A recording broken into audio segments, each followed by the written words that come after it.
अपने YouTube channel Krishna general study and Hindi. आज आप लोग के लिए आज ही से शुरू हो रहा है भारतीय संविधान की सीरीज की क्लासें होंगी, जिसमें संविधान के सारे भाग पढ़ाए जाएंगे और आपको डेली क्लास यहां से मिलेंगी। और अगर आप लोग को और अच्छी अच्छी क्लासेस चाहिए तो चैनल को सब्सक्राइब जरूर कर लेना और देखना, आप लोग के लिए बहुत सारी क्लासें लेकर आऊंगा जिसमें आप लोग को सारा सिलेबस यहीं से कंप्लीट हो जाएगा। भारतीय संविधान का, राज्य व्यवस्था का अलग से कुछ भी पढ़ने की जरूरत आप लोग को नहीं पड़ेगी। यहाँ ध्यान रखिएगा, बस इसमें आप लोग बहुत ही ध्यान से पढ़ेंगे और कॉपी पेन लेकर बैठना, आप लोग के लिए बहुत लाभदायक सिद्ध होने वाली। आज का टॉपिक लेकर आऊं आप लोग के लिए बच्चों, राज्यों का पुनर्गठन। राज्यों का पुनर्गठन क्या है बच्चों, इसे समझने के लिए आप लोग को वीडियो को पूरा देखना पड़ेगा, ध्यान से समझना। और यहाँ से प्रश्न पक्का आएगा, है ना, यहाँ से 1 या 2 प्रश्न आप लोग को पक्का दिखाई देंगे। बहुत इंपॉर्टेंट टॉपिक है, यहाँ से जरूर दिखाई देगा। तो क्या हुआ था, देखो जैसे स्वतंत्रता प्राप्त हुई, इसके साथ ही आपको पता है राज्यों के पुनर्गठन की मांग जोर पकड़ने लगी थी, जिसे मद्देनजर रखते हुए आप लोग को पता, भारत के संविधान सभा के जो अध्यक्ष है डॉक्टर राजेंद्र प्रसाद जी, इन्होंने 27 नवंबर 1947 को एक समिति का गठन किया गया था, जिसे कहा गया था, आप लोग जान लीजिएगा, भाषाई आधार का जो विरोध करने के लिए एक समिति का गठन किया गया था, उसे हमने क्या कहा, आप लोग ध्यान से देख लीजिएगा, भाषाई प्रांतीय आयोग, है ना। इसमें क्या हुआ था, थोड़ा सा यहाँ देखते हुए चले। अब यहां एक बात याद रखना, स्वतंत्रता प्राप्ति के साथ ही, स्वतंत्रता प्राप्ति के साथ ही इसकी मांग उठने लगी थी, भाषाई आधार पर, भाषाई आधार पर राज्यों के पुनर्गठन, राज्यों के पुनर्गठन की मांगे उठने लगी। इन्हीं सब बातों को ध्यान रखते हुए, इन्हीं सब बातों को मद्देनजर रखते हुए आप लोग को पता, राजेंद्र प्रसाद जी ने, डॉक्टर राजेंद्र प्रसाद जी,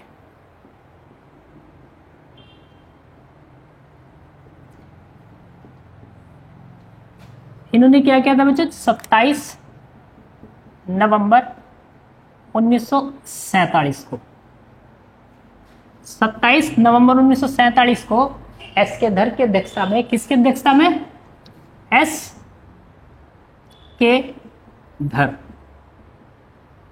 एस के धर की अध्यक्षता में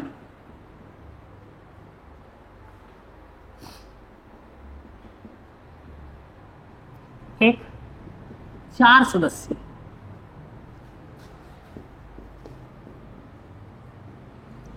समिति का गठन किया गया,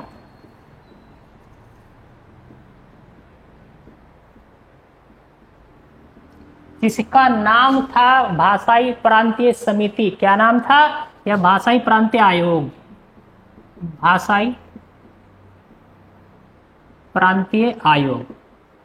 ये ध्यान से पढ़ना, मैं इसलिए लिख रहा हूं इसे आराम से, ताकि आप लोग देख लीजिएगा, प्रश्न गलत ना हो। ये क्वेश्चन बहुत आता है कि एस के धर समिति का गठन कब किया गया था और उसका नाम क्या था। इसे एस के धर आयोग भी कहा जाता है या भाषाई प्रांतीय आयोग भी कहा जाता है। अब इसने जो रिपोर्ट पेश की, ये ज्यादा जरूरी है।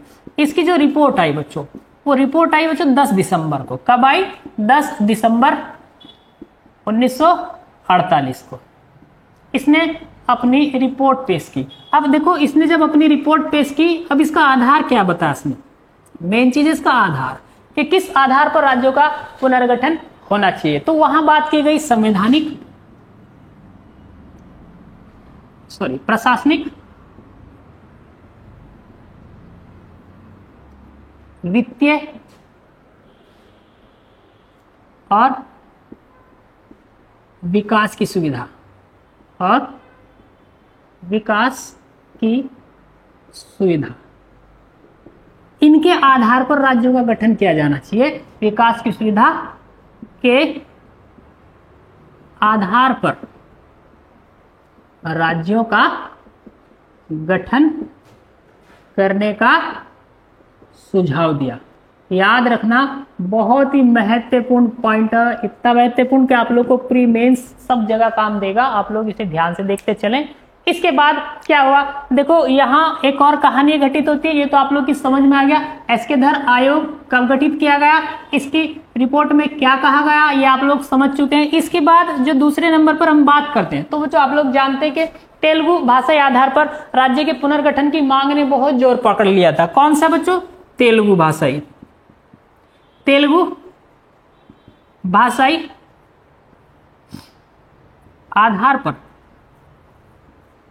राज्यों के पुनर्गठन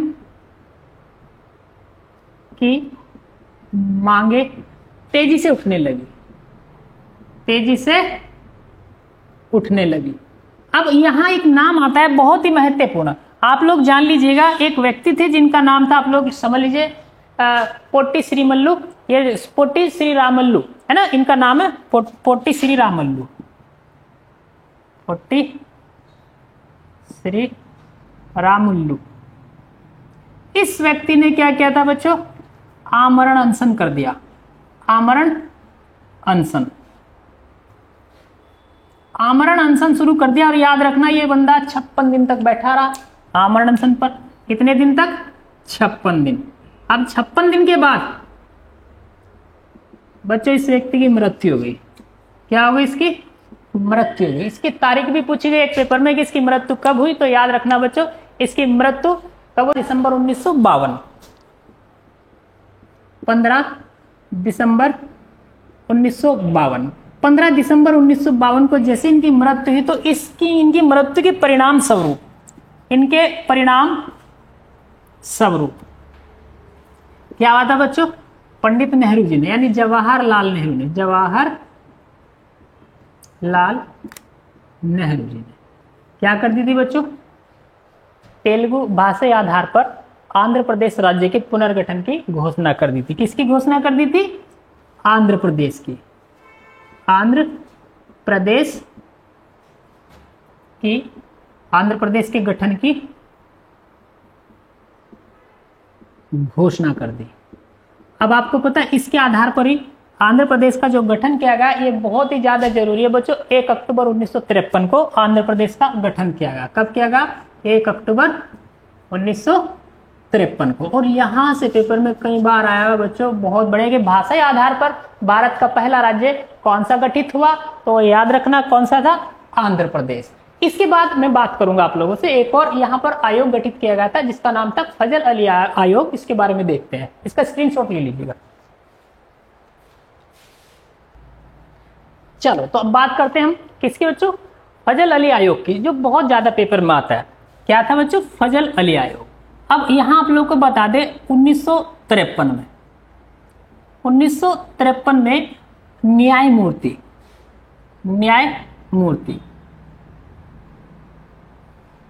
फजल अली की अध्यक्षता में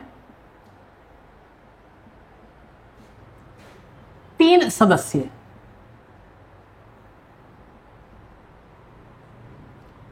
एक समिति का गठन किया गया, एक समिति का गठन किया गया। बच्चों एक एग्जाम में यह भी पूछा गया कि उन तीनों सदस्यों में कौन कौन थे, कौन नहीं थे, ऐसा क्वेश्चन भी आ जाता है। तो तीनों सदस्यों के नाम आपको पता होना चाहिए। पहले तो फजल अली जी हैं, फजल अली। दूसरे के.एम. पन्नीकर, कौन है बच्चों? के.एम. पन्नीकर। और तीसरे बच्चों हृदयनाथ कुंजरू। कौन है? हृदयनाथ कुंजरू। तो इन्हें मिलाकर एक समिति का गठन किया गया और इसे ही क्या कहा गया? राज्य पुनर्गठन आयोग या फजल अली आयोग कहा गया। क्या कहा गया ऐसे? फजल अली आयोग, फजल अली आयोग या राज्य पुनर्गठन आयोग, पुनर्गठन आयोग। ये वाला प्रश्न भी पेपर में आता रहा। सबसे बड़ी बात कि इस समिति ने अपनी रिपोर्ट कब पेश करी, ये पेपर में पूछा जाता है। तो बच्चों इस समिति ने जो रिपोर्ट पेश करी, इस रिपोर्ट को अक्सर एग्जाम में आता है, पूछा जाता है। इसकी रिपोर्ट जो आई थी वो याद रखना बच्चों, उसकी तारीख बहुत महत्वपूर्ण, 30 दिसंबर 1955। पीछे एक पेपर में पूछा था उत्तराखंड में भी, 30 दिसंबर 1955। बच्चे यही कंफ्यूजन में चले जाते हैं, बस उसकी डेट याद रख लेते हैं। कौन सी? 1956 में क्या हुआ बच्चों समझ लीजिएगा। लेकिन आप लोग याद रखना, समिति का गठन 1953 में हुआ था, रिपोर्ट पेश की थी 1955 में, जो बहुत ही महत्वपूर्ण आप लोग याद रखना। इसी के आधार पर, इसी रिपोर्ट के आधार पर आप लोग को पता क्या कहा गया था, इन्होंने भी भाषाई आधार का विरोध किया था। किसका? कि राज्यों का जो पुनर्गठन है, राज्यों का पुनर्गठन, उसका आधार भाषाई नहीं होना चाहिए। इन्होंने भी भाषाई आधार का विरोध किया था। तो ये भी बहुत महत्वपूर्ण चीजें आ जाती है। इसी को उपलक्ष्य में या इसी को ध्यान में रखते हुए बच्चों राज्य पुनर्गठन अधिनियम 1956 पारित हुआ। अब जैसे ही ये पारित हुआ, इसमें सबसे महत्वपूर्ण चीज क्या आता है बच्चों, संविधान में कौन सा संशोधन किया, उसमें क्या फेरबदल हुई थी। यहां से क्वेश्चन बनेगा आप लोग के लिए। तो ये मैं आप लोग को बता देना चाहता हूं कि संविधान में इसके आधार पर या इसके अनुसार संविधान में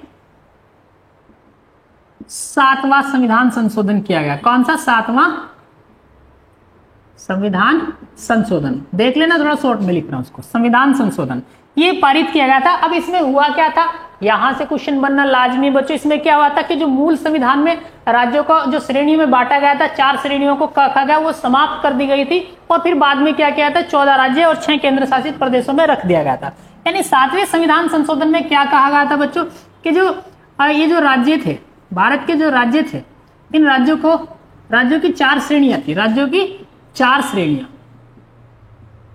ये 4 श्रेणियां कौन सी थी बच्चों? क, ख, ग और घ। इन चारों श्रेणियों को क्या कर दिया गया था? समाप्त कर दिया गया था। ये यहां से क्वेश्चन पूछा गया कि कौन से आयोग के द्वारा, कौन से संविधान संशोधन में राज्यों की 4 श्रेणी को समाप्त कर दिया गया था। तो वो थी बच्चों, आप लोग समझ लीजिए, क, ख, ग। ये इसके आधार पर क्या किया गया, जब इन्हें हटा दिया गया तो क्या लाया गया था, ये बहुत महत्वपूर्ण। अब हमारे यहाँ भारत में क्या किया गया बच्चों, पूरे भारत में 14 राज्य और 6 केंद्र शासित प्रदेश बनाए गए। बस इसमें यही आता है, इससे बाहर इसमें कुछ नहीं आता। बस इतना पढ़ लेना, आप लोग का काम हो जाएगा। मैं भी बता रहा हूं, वीडियो को जब तक आप लोग पूरा नहीं देखेंगे तब तक फायदा कुछ नहीं होगा। कृपया करके और अच्छी वीडियो को अगर आप चाहते हो तो सब्सक्राइब करते रहना चैनल को। धन्यवाद, आज के लिए इतना ही, और नई वीडियो जल्दी आप लोगों के लिए लेकर आऊंगा।